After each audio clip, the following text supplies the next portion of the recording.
Ils l'ont posté sur Facebook avant même que je me réveille. Une banderole dorée s'étendait en haut de la photo. Joyeux 50e anniversaire, Harold et l'année. Ma sœur Diane se tenait à côté de nos parents, parfaitement posée dans une robe fourreau bleu. Mon frère Eric, comme d'habitude, levait la main en plein milieu d'un toast, comme s'il était déjà à mi-chemin de la fête. La légende disait, tellement fier de célébrer les 50 ans d'amour de nos parents. Vivement le week-end prochain. Tout le monde était tagué, sauf moi. Il n'avait envoyé ni invitation, ni SMS, ni même de lien de transfert. Juste le silence. Ce n'était pas nouveau. Mais quelque chose dans celle-ci, ce chiffre rond, cette banderole, cette foule de non-familiers était frappant. Je m'appelle Ruth Morgan. Je suis leur fille aînée. Ou, selon l'année, l'absente, la difficile, celle qui habite trop loin ou qui travaille trop. J'étais assise dans ma cuisine, l'écran de mon téléphone encore allumé, tandis que la bouilloire sifflait derrière moi. Je n'étais pas allé à une fête familiale depuis plus de 5 ans. Plus depuis Noël, quand maman m'avait dit gentiment mais fermement « Ne te sens pas obligé de venir si le voyage est trop long ». Cette année-là, Diane était arrivée de l'Oregon avec 3 valises et une tarte sans gluten. Eric était arrivé en retard et avait quand même eu la belle chambre d'amis. J'ai servi mon thé, puis je suis resté là, la tasse à la main, comme si elle pouvait expliquer quelque chose. J'avais peut-être été trop silencieuse, trop autonome. Peut-être m'avait-il oublié par accident. Mais j'ai continué à défiler. Un tag de la meilleure amie de Diane. Un commentaire de maman. Nous sommes ravis que tu puisses venir. Émilie. Émilie, du lycée. Elle était invitée. La tasse de thé a teinté sur le comptoir lorsque je l'ai posée. Il y a 10 ans, j'ai quitté cette ville avec une valise, un ordinateur portable et une bourse dont personne ne m'a parlé. Depuis, j'avais monté mon propre cabinet de finances, obtenu un MBA avec mention et géré discrètement 8 portefeuilles d'investissement, dont 3 plus importants que la ville où j'ai grandi. Je ne le leur ai jamais dit. Non pas que je voulais le leur cacher, mais parce que personne ne me le demandait. Mon téléphone a vibré. C'était Savannah Clark, ma meilleure amie depuis la 6e. Elle est restée après mon départ, gère maintenant la librairie de Main Street et, curieusement, continue de surveiller tout le monde sans même essayer. Savannah, tu as vu le message d'anniversaire? Moi, oui. Savannah, ça va?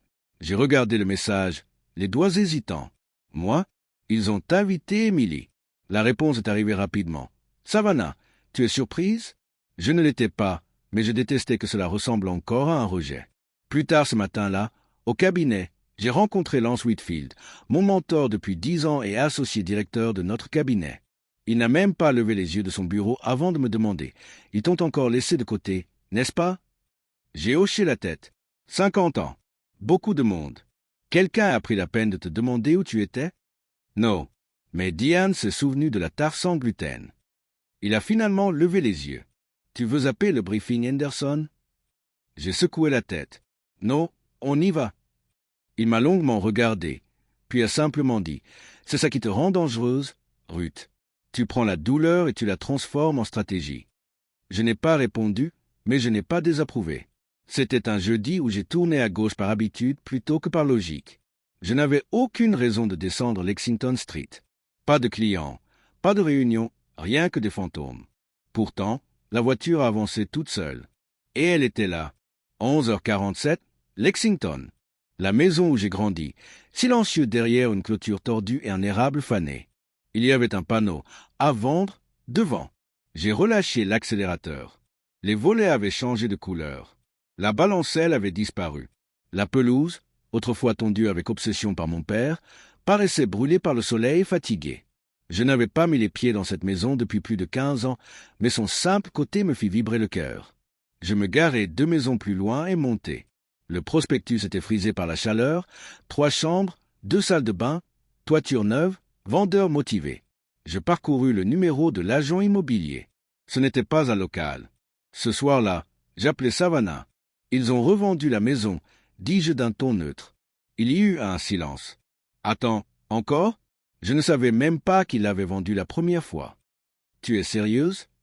J'acquiesçai, oubliant qu'elle ne pouvait pas me voir. Apparemment, c'était il y a 6 ans. Il a discrètement remboursé une partie des dettes de démarrage d'Eric. Je devinais. Ils t'ont dit ça? Non, mais j'ai parcouru l'historique des actes. Et la SARL qu'il avait rachetée à l'époque. J'ai fait une pause. Elle a été dissoute au bout d'1 an. Transfert à Eric Morgan Holdings, immatriculé dans le Delaware. Oh, Ruth. Je restais près de la fenêtre, regardant le crépuscule tomber sur la ville. Il a encore perdu la tête. Et maintenant, elle est de nouveau sur le marché. Savannah n'a rien dit au début. Puis elle a demandé « Qu'allez-vous faire ?» Je l'ai déjà fait, ai-je répondu. J'ai appelé le service des acquisitions de mon entreprise ce matin. Nous ferons une offre d'ici lundi. Un prix net, supérieur au prix demandé. Elle a sifflé doucement. Vous achetez la maison. Je la protège. Le silence au bout du fil était pesant. Pas de jugement, juste l'histoire qui remplissait l'espace. Je pensais, ai-je dit lentement, que si j'en faisais juste assez, quelqu'un le remarquerait, que maman me demanderait peut-être quel était mon diplôme, que papa se vanterait de moi comme il a fait pour le parking d'Eric ou le premier procès fictif de Diane. Savannah était silencieuse. Je leur ai envoyé toutes les cartes de vœux. Ai-je continué? À chaque changement d'adresse. Même un exemplaire du bulletin de l'université quand j'étais sur la liste des intervenants. Ils n'ont jamais répondu. Ils ont envoyé un chèque une fois, $200. La ligne mémo disait pour les livres. J'avais déjà 2 ans à mon premier emploi. Savannah expira. Tu sais que ce n'est pas à propos de toi, n'est-ce pas? Je sais, dis-je, mais ça ne veut pas dire que ça ne m'a pas façonné. Le lendemain, de retour au bureau, Lance m'a fait signe d'entrer dans la salle de conférence avant la réunion préparatoire pour Richardson. Un petit point, dit-il. Ton pitch dès qu'a atterri. Richardson est intéressé. Je clignai des yeux. Déjà, ils veulent approfondir le sujet la semaine prochaine. Et on a obtenu l'autorisation de nommer un stratège en chef, ajouta-t-il. C'est toi, Ruth? Je souris pour la première fois de la journée. Et le modèle d'équité? Tu en prendras note. Ma poitrine se serra de la meilleure des manières. Oh, et le vote des associés directeurs, ajouta-t-il nonchalamment. Je me figeai. C'est le prochain trimestre, non? Lance me lança un regard. On pourrait avancer. Ça se dit. Ruth Morgan, responsable régional. Ça sonne bien, non? Je ne répondis pas. Pas encore. Plus tard dans la soirée, Savannah m'a envoyé un SMS. Elle a vu l'annonce disparaître de Zillow. Ça se fait, hein? Je lui ai envoyé une photo de la confirmation d'achat, signée numériquement le matin même. Acheteur, RM Strategic Holdings LLC. Elle m'a répondu avec un seul emoji, la clé. 3 jours après la signature de la vente, le Grand Norwood Hotel m'a envoyé un courriel de courtoisie. Objet, confirmation de l'événement. Je l'ai regardé, puis j'ai cliqué. Une réservation de salle de bal pour 125 personnes. Un menu de dîner personnalisé. Des compositions florales commandées auprès du prestataire interne de l'hôtel. La facture finale a été approuvée. Paiement sponsorisé par RM Strategic Holdings. Moi, je me suis adossé à mon fauteuil, l'ironie me montant aux poumons. Je n'avais même pas eu besoin d'intervenir. L'événement avait été réservé des mois auparavant, payé grâce au portefeuille que j'avais personnellement géré. À un moment donné, quelqu'un au sein de l'entreprise avait qualifié cela de bienfaisance civique locale. Et donc, sans le savoir, ils étaient entrés dans mon grand livre, dans ma maison à nouveau. Plus tard dans la soirée, j'ai consulté la page Facebook de Diane. Elle était ouverte au public, comme toujours. La dernière publication était une photo de mes parents, radieux, devant une arche de 50 ballons dorés. L'amour de maman et papa, c'est à quoi nous aspirons tous. J'ai hâte de fêter ça le week-end prochain avec tout ce qui compte pour eux. Savannah m'a envoyé un texto avant que je puisse détourner le regard. Savannah, tu vois ça? Moi? Oui. Savannah, ça va? J'ai tapé un long message, puis j'ai tout effacé. Moi? Ils ne savent même pas que j'ai payé les fleurs. Le lendemain matin, au travail, Lance examinait les prévisions trimestrielles. Je suis entré, mon téléphone à la main. Ils organisent la fête d'anniversaire au Norwood. Ai-je dit? Il n'a pas levé les yeux. Le Norwood que nous venons de refinancer, celui dont je possède 17%. Cela a attiré son attention. Tu y vas? Je n'étais pas invité. Il m'a observé, puis a tapoté son bloc-notes avec un stylo. Et maintenant? J'ai haussé les épaules. Je suis encore en train de réfléchir. Ruth, a-t-il dit doucement, tu ne leur dois rien.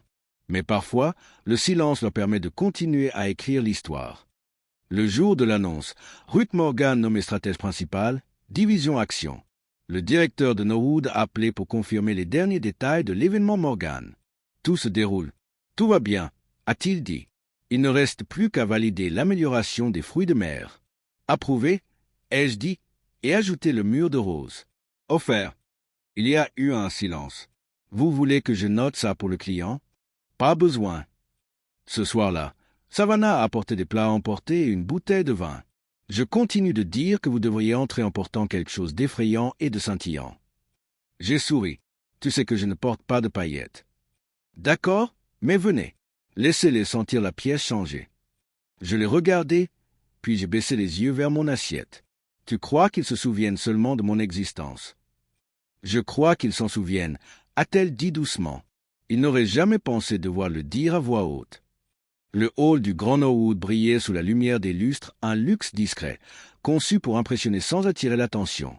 J'ai franchi les portes vitrées juste avant 19 heures. Talons claquants sur le carrelage en marbre. Costume bleu marine. Cheveux impeccables tirés en arrière comme une armure. Le concierge m'a immédiatement reconnu. « Bonsoir, mademoiselle Morgan. Salle de bal 2. Tout droit. Et félicitations. » J'ai hoché la tête une fois. Pas de sourire. Pas encore. Une hôtesse m'a tendu la liste des invités à jour au passage. Les noms n'avaient pas changé. Toujours pas de Ruth, mais le code de facturation en bas indiquait RM Strategic Holdings exactement comme il se doit. J'ai traversé le hall lentement, me laissant attirer par le bourdonnement sur des instruments à cordes et le tintement des verres. Juste devant l'entrée, je me suis arrêté. À l'intérieur, les rires ont fusé. Et à travers les portes ouvertes, je les ai vus, Diane à l'estrade, Eric au bar ouvert, mes parents assis à la table d'honneur, flûte de champagne à la main. J'ai observé un instant, le temps d'apercevoir les panneaux d'affichage près du buffet. Notre histoire s'étalait sur 3 panneaux de photos, une de leur mariage, une de Noël 1998, une de Diane recevant son diplôme, et une floue d'Eric tenant un trophée de pêche. Pas une seule de moi. Une voix familière derrière moi m'a fait me retourner. Ruth. C'était Emily Caldwell, la meilleure amie de lycée de Diane. Je ne l'avais pas vue depuis plus de 20 ans. « Wow » a-t-elle dit en clignant des yeux. « Je ne savais pas que tu serais là. »« Eux non plus » ai-je dit doucement, avant d'entrer. La musique a baissé. Les conversations ont vacillé par vagues infimes lorsque mes talons ont touché le sol de la salle de bal. Quelques personnes ont levé les yeux. Diane s'est retournée au milieu d'une phrase. Son sourire s'est figé. Eric me fixait comme s'il voyait un fantôme. Ma mère s'est figée, son verre à moitié porté aux lèvres. Je me suis dirigé vers la table d'enregistrement et j'ai parlé à l'employée qui semblait hésitante. « Ruth Morgan, ai-je dit. Chambre sur la liste. » Il tourna les pages, hésita, puis leva les yeux d'un air d'excuse. « En fait, je ne vois pas. Ce n'est rien, dis-je. Je ne suis pas un invité. Je suis l'hôte. » Un silence abattit sur la salle. Diane s'avança, la voix tendue. « Ruth, que faites-vous ici ?» Avant que je puisse répondre, le directeur de l'hôtel s'approcha du micro sur scène. Avant de commencer le programme officiel, nous tenons à remercier notre sponsor dont la générosité a rendu cette soirée possible, Madame Ruth Morgan, représentante de RM Strategic Holdings. Il fit un geste vers moi. Tous les regards se tournèrent vers moi, y compris ceux de mes parents, y compris ceux d'Émilie. Je m'avançai tranquillement vers l'avant et pris le micro. Le silence m'enveloppa comme de la soie. « Félicitations, maman et papa, dis-je. 50 ans, c'est une fierté. Je n'étais pas invité ce soir, mais je suis content d'avoir pu recevoir. » Des exclamations de surprise résonnèrent. Quelqu'un laissa tomber une fourchette. J'ai rendu le micro et je suis descendu sans attendre les applaudissements. Il n'y en avait pas. Ma mère s'est levée, l'air indéchiffrable. « Ruth, a-t-elle dit, on peut parler dans une minute ?» Je me suis dirigé vers le panneau photo et j'ai regardé fixement. Toujours pas une seule image de moi, pas même de mon enfance. Savannah est apparue à mes côtés. Je ne l'avais pas vue entrer. C'était, a-t-elle murmuré, le coup de force le plus net que j'ai jamais vu. Je n'ai rien dit. Je me suis contenté de regarder la photo de Diane en robe de bal, parfaitement cadrée entre nos parents. J'étais là ce soir-là, ai-je murmuré. C'est moi qui ai pris cette photo. Savannah m'a posé une main dans le dos. Diane s'est avancée vers moi, d'une voix basse mais sèche. C'était une sorte de déclaration? Non, ai-je dit. C'était une présentation. Nous nous sommes retrouvés dans l'un des salons annexes de l'hôtel, loin de la musique et des escaliers. La porte s'est refermée avec un bruit sec derrière nous. Ma mère, Elle est l'année, a croisé les bras comme si elle se préparait à un courant d'air. Mon père, Harold, il se tenait juste derrière elle, l'air hésitant entre la colère et la confusion. Diane s'attardait près du mur, les bras serrés sur la poitrine. Eric restait dehors. C'était peut-être mieux ainsi. Ruth, dit ma mère la première. Sa voix était prudente. Pourquoi fais-tu ça? Organiser ton anniversaire, dis-je. De rien. Ce n'est pas ce qu'elle voulait dire. Diane intervint. Tu les as mis dans l'embarras. Non, dis-je. Je leur ai rappelé que j'existais. Mon père s'éclaircit la gorge. On ne savait pas que tu avais quelque chose à voir avec cet endroit. Je sais, dis-je. C'est un peu le but. Il se déplaça et passa une main dans ses cheveux clairsemés. On pensait juste que tu étais occupé. On ne voulait pas te mettre la pression. Tu ne m'as pas mise la pression. Dis-je. Tu m'as effacé. Ça fit mouche. Ma mère s'assit dans un des fauteuils en velours près de la fenêtre. Je sortis mon téléphone, tapota plusieurs fois, puis tournai l'écran vers eux. La maison de Lexington. Elle est à moi maintenant. Mon père cligna des yeux. Tu l'as acheté il y a 6 jours, après que j'ai appris que tu l'avais vendu pour tirer Eric de sa caution, sans rien dire. Il ouvrit la bouche, mais je levai la main. Je ne suis pas fâché que tu l'aies vendu. Je suis fâché que tu n'aies pas pensé que je devais le savoir, ou que ça pouvait avoir une signification pour moi. Diane reprit la parole, la voix cassante. Tu es parti, Ruth. Tu as déménagé. Tu ne voulais rien de tout ça. Je ne voulais pas être oublié. Dis-je. C'est différent. Je me tournai vers ma mère. Quand m'as-tu demandé pour la dernière fois comment allait le travail, où j'habitais? Eleanor baissa les yeux. Tu avais toujours l'air si loin. J'avais 35 ans quand j'ai acheté mon premier immeuble, dis-je. Personne ne l'a remarqué. J'ai eu 2 promotions. Pas de visite, pas de carte. Mais Diane prend un congé sabbatique et tu lui organises un brunch. Ce n'est pas juste, s'exclama Diane. N'est-ce pas? Je la regardai. Tu as rassemblé un mur de photos de famille. Pas une seule de moi. Même pas de quand on était enfant. Je n'en avais pas, dit-elle, avant de s'essouffler. Enfin, je ne savais pas où elles étaient.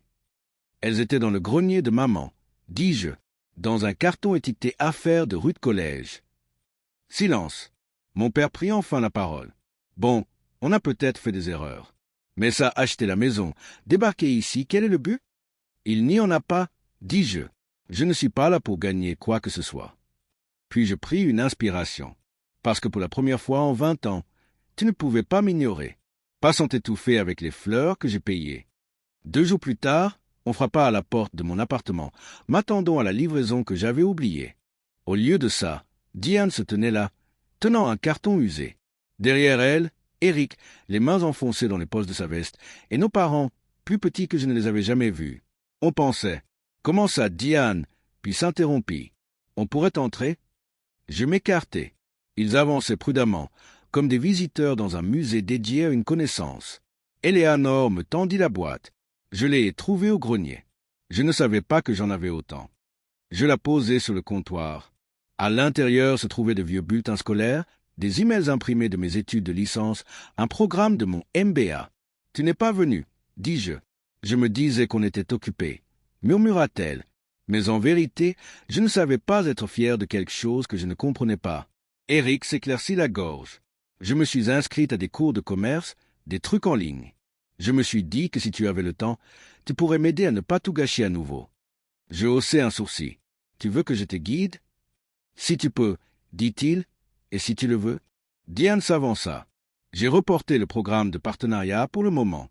Je me suis dit que si tu continues à aller à ce sommet à Chicago, je viendrai juste pour voir ce que tu fais. Elle marqua une pause. J'ai passé tellement de temps à faire semblant d'être la plus compétente. J'aimerais vraiment apprendre quelque chose. Je les regardai tous, ne sachant que dire. Eleanor ouvrit la main. Une clé en laiton reposait sur sa paume. Je n'attends pas de pardon, dit-elle, mais c'est la clé de la maison de Lexington. Je me suis dit que si un nouveau chapitre devait s'ouvrir, tu devrais peut-être décider qui l'ouvrirait. Nous nous sommes assis sur la terrasse derrière mon appartement, tandis que le crépuscule disparaissait sur l'horizon. J'ai retourné la clé en laiton dans ma main. La maison de Lexington, ai-je dit. Si on fait ça, ça commence là? Diane hocha la tête. Il va falloir faire le ménage. Refaire confiance, peut-être.